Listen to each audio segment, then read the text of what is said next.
I mean, I'm going to let the people listening know. I'm going to be a little negative on the 49ers side because I don't think that they handled this well. And I don't want to say, I don't want to react in like a defensive way. Obviously, Trey is just a contract, just like every other player in the NFL. You trade contracts, you don't trade players.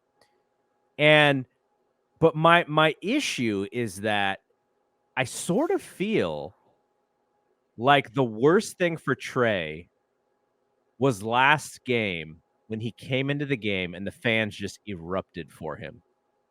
Because that showed the 49ers that what the fans want is a little bit different from what they're seeing in camp and what they're seeing as far as where they're going to go. So before the fans kind of create this, we want Trey stuff, I think there was a little bit of impetus for them to get him out of there sooner than later.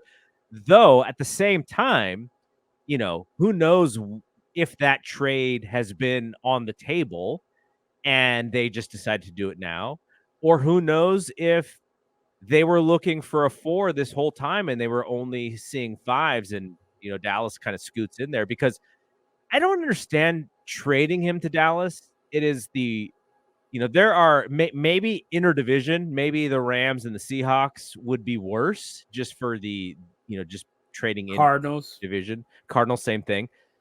But outside of those teams, like I literally would have rather him gone to the Raiders than gone to the Cowboys. Like that's just for the history of this franchise. It's why the Giants and the Dodgers don't ever trade with each other. Like that did not make any sense to me to send him to a Dallas team that historically has been one of your biggest your biggest enemies as far as the history of the NFL. And here's the thing. And I truly believe both Kyle and John Lynch really seemed like he was going through it. I mean, it doesn't seem like this is something that he did cavalierly or that he enjoyed doing. This whole thing, I agree with you, from beginning to end has kind of been a shit show, in And my opinion. and Rick just wrote that in the comments. Just from day one, this has been a situation that, and you can even go back, right? Because they had the 12th pick. They trade all the way up to 3, and they get Trey. And it's not like Shanahan said, we got the franchise. He's very hard on QBs. You mentioned this last week when we talked about Jimmy. He's really hard on his QBs, and the QB has to deal with him and really be efficient and know the playbook. And, some of this is not Trey's fault, and it's not the 49ers' fault either. It's just bad luck. The finger injury, the other injuries that he had last year, the only game that he plays is literally in a torrential downpour in Chicago. And so if you come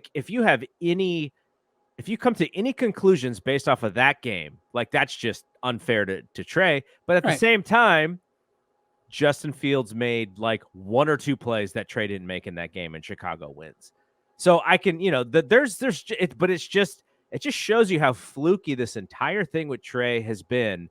And like Rick said, and like I think you're about to say, is, the team that we root for and the team that we think is, for the most part, a pretty smart organization and has one of the best rosters. Like we're complaining about a team that a lot of people have picked for the Super Bowl. So we're sort of like, this is the team of riches and we're complaining about how they handled something. But I do think, we kind of have to be unbiased here and look at the full situation, which is, Kyle is supposed to be the guy who's the quarterbacks, fall onto his lap and he's going to help make them better.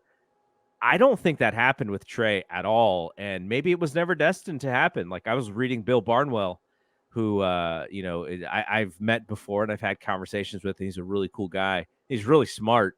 Mm-hmm. And he wrote a long piece about Trey, which is like, the dude had like 13 starts in college at a low division, and then just did not have the snaps, which is what you've been talking about the last couple of weeks, just did not have the snaps at the pro level for you to make any kind of assumption about him. And they're trading a complete unknown, and what they have is what they've seen in training camp. And maybe he did not make that leap that they wanted, but at the same time, I didn't get to see the game, and I'll explain why. But it's not like Brandon Allen came in and opened his arms to the fans. Or Sam Darnold. Really, it's really disappointing because it it just it's a it's frustrating because I would like to sit down with them and ask in your mind's eye when you decided that Trey was the guy over Justin Fields, because to me that's the decision. It's either Trey or Justin Fields. You don't trade all that to go up to 3 to draft Mac Jones. You just don't do that. And then, now everybody's talking about all these players that they could have drafted instead of Trey. You don't trade all that stuff, go up to 3, and then draft any of those players. Yeah. If those were the players you were targeting, you could have traded up higher if you wanted to, because a lot of those players would have been there 12 if that's what you were trying to do. And if you were trying to target, let's say, Patrick Surtain or Micah Parsons, which I don't know why you would do that if you got Fred Warner and Nick Bosa. But anyway, let's say that's what you wanted to do, was to trade up to draft at a position of strength. Okay, dumb to me. That sounds like some hindsight shit that you say you would do. But in the moment, that doesn't make any sense. But even if you're going to do that, you wouldn't have to give up all of that to do that. Yeah. Once you give up all you've given up, you have clearly stated to the world that you're going to get a quarterback. So that's what it was. And the part that I don't understand is, did they really believe, after watching him play at North Dakota State in his 300 pass attempts and all that he was plug and play, that you were going to bring him in and he was going to be ready to play? That doesn't make any sense to me. People want to compare Brock to Trey. Brock played 4 years. It's a different deal. Trey was not ready to be handed the keys to the franchise, and they didn't hand them to him. So I don't know. I don't know how to apportion all of the blame. But what I do know, that it's completely unfair to dump all that shit on Trey and let Lynch and Shanahan step back and not have anything to do with it. The analogy I've been using: if your kid can't read, you can't just shit on the kid. The teacher has some responsibility in it. The parent has some responsibility in it. And obviously the child, if they aren't doing what they're supposed to do, they have responsibility into it as well. But it is not all their fault. And that's what, earlier in the week was what it was. It's like, this is all Trey's fault. It's been people like Barnwell, and I've been seeing people come out. I saw Louis Riddick was talking about the failure of the 49er brain trust in the development of Trey. And that's a story that needs to be told more, is that this was an organizational failure. And when you talk about trading him to the Cowboys, what you're trying to do, I think, is in a bad situation, you're trying to mitigate it and not make it any worse. There's a scenario where this could get a lot worse. A lot worse. If he is the dude you thought he was, and you just gave him to the Cowboys, and then he turns into that, and there's this wild scenario again that Brock is more Mullins than Montana, and this could be disastrous for that management team. This is the type of shit that if it goes left, they could get fired for real. The part that I think, my buddies at Light Years. I don't know if you listen to the Warriors podcast, Light Years, with Sam Esfandieri and Andy Liu. I've actually recorded with them a couple times, and they made this comparison of Trey Lance and James Wiseman. James Wiseman gets drafted by the Warriors, number 2. They're terrible. Steph comes back, and Steph is like all world, and James Wiseman is just not. He is very similar to Trey in that he barely played any college whatsoever, like because of the sanctions at Memphis, Penny Hardaway, and so you don't have a lot of tape on him. He doesn't have a lot of reps. He comes in the NBA, and he's not moving fast enough for the Warriors, who are actually having a half. They're having a half decent season, and so then he gets hurt. Very similar to Trey. Trey gets hurt. And basically, by the time, the next year happens, the Warriors are like on a roll. And that's the year that they win the championship. And Wiseman is just he's injured. He's not really playing that much. And then so last year is kind of the make or break year for him. And they trade him before the trade deadline to get Gary Payton the second back. So the comparison is actually pretty apt because Trey Lance was kind of brought in to be the savior, and then certain things happen, and all of a sudden, Brock Purdy steps in, and he's more of Kyle's kind of guy.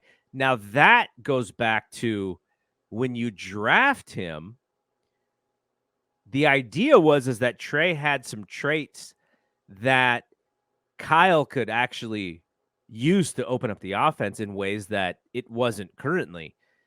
And then Brock comes in and, he plays like he plays like an A+ version of Jimmy Garoppolo for those last 7 games or whatever. So we have the best version of what Jimmy was doing. And look, Brock could be better than that, right? Like you would think if he had that good of a rookie season, if he keeps getting better, him and Kyle are on the same page, by year 2, by year 3, by year 4, like we could be seeing somebody who's just mastered the offense. But what you said, the sophomore jinx can also happen. There's more tape on him. People start to know, okay, what does Brock do? Well, why does he roll out this way all the time? Like that's kind of a little bit worrisome to me. But and then what if he gets hurt? Like that's the thing that scares me the most is you see him get hit in Philly the first time that he really, really, really took a big hit like that, and the elbow goes out. So those are more my worries. And I hate it because it makes it seem like Brock is somewhat in the wrong here, and he's not. He just played some damn good football last year. So I'm hopeful that is the case. But at the same time, you almost wish that the guy that I used to listen to when I was a kid, Ralph Barbier, used to have this saying. He used to say, 2 things can be equally true. I want Brock to ball out, and I wanted Trey to have a chance at the same time. Now, those are equally true. It couldn't happen on the field. And that is the frustration, I think, for some of the Niners fans, which makes Trey a little bit of the underdog in that sense. And so, yeah, I do think that some part of Lynch and Shanahan were like, if we let this thing go into the season, all of a sudden, if Brock doesn't play Pro Bowl football, the fans are going to be chanting for this dude, and we just don't think he's good enough. And, we don't think he's going to be as good as Brock. And that could create a little bit of frustration. Now, Brock has been great about this. He says that they're best friends. Trey, I think, has been really good, really professional. And, they gave him the day off when they told him that Sam Darnold was the number 2 and that he was going to be the number 3. So we don't know exactly how he reacted, but they were like, this is a light practice. You take the day off. And then he, supposedly he was going to come back and play tonight before he got traded. He did not play. It was Brandon Allen. So there's just a little bit of, I would say, a lack of transparency on the 49ers side. And if you're Shanahan and Lynch, you probably say, look, we got a Super Bowl winning roster. We're going with our guys. We don't really have to explain this thing. Trey didn't work out. The problem with that statement, you've been telling us for 3 years that he's doing really well. And so it's just a little bit of lack of transparency. That is football talk. That is GM talk. That is coach speak. not truthful necessarily. The writing was sort of on the wall for them even having Sam Darnold. I think us smart fans who kind of see between the lines knew sort of what was coming, but it doesn't make it any easier to think that, this guy didn't really get a fair shake, unfortunately. Some of it is the Niners' fault. Some of it is his fault. A lot of it is just fluky bad luck. Yeah. And it's and I'm not here to just pound on management, but I kind of am, but that is kind of what I do.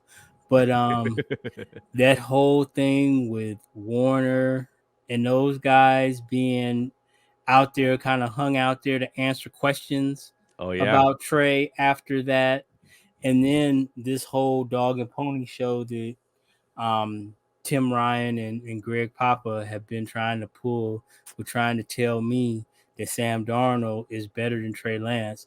I mean, okay, if you say so, I'm telling you, I counted 4 times that dude threw the ball behind his receivers. He is a pick waiting to happen. So, they've got what they wanted, and now they have to live with it. It better work. And that's how it works, right? You have to live with it. And work. I think the thing that I'm frustrated with, right? Like James Wiseman from the Warriors goes to Detroit. I'm like, great. I'm rooting for that dude. I want to see that dude succeed. I got rookie cards. I believed in him. I want to see him be a good basketball player.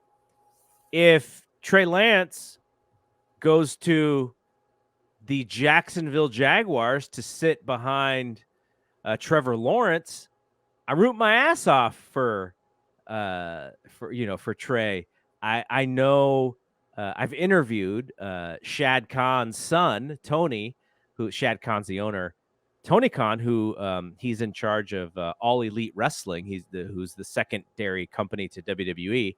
He also works with the Jaguar. I know him a little bit. I've interviewed him. I've talked to him. I've seen him before. So I would root for. I'd be like, oh yeah, Trey's on the Jaguars. I'm in. I don't have a second team, but almost all of a sudden I have a little bit of rooting. Him going to the Cowboys. Can't do I it. don't want any. I don't want like Can't do it. I cannot root for those dudes. So it's a little frustrating for me. But I have experience with this because Jerry went to the Raiders. Yes. Ronnie went to the Raiders. Yes. Roger went to the Raiders. And there have been other lesser players who have made that transition. Charles Haley went to the Cowboys. Yeah. But yeah. I never stopped rooting for Jerry Rice. I root for Jerry Rice playing golf or whatever. Yeah. I'm a fan. But like you said, you quoted Barbieri, 2 things can be true. I can root for Jerry Rice or Trey Lance, and I can also root for the Dallas Cowboy plane to crash. I mean, both things can be true. But yeah, I can't. It's really a tricky situation because I can't abide rooting for those dudes at all, or even watching those dudes. Yeah,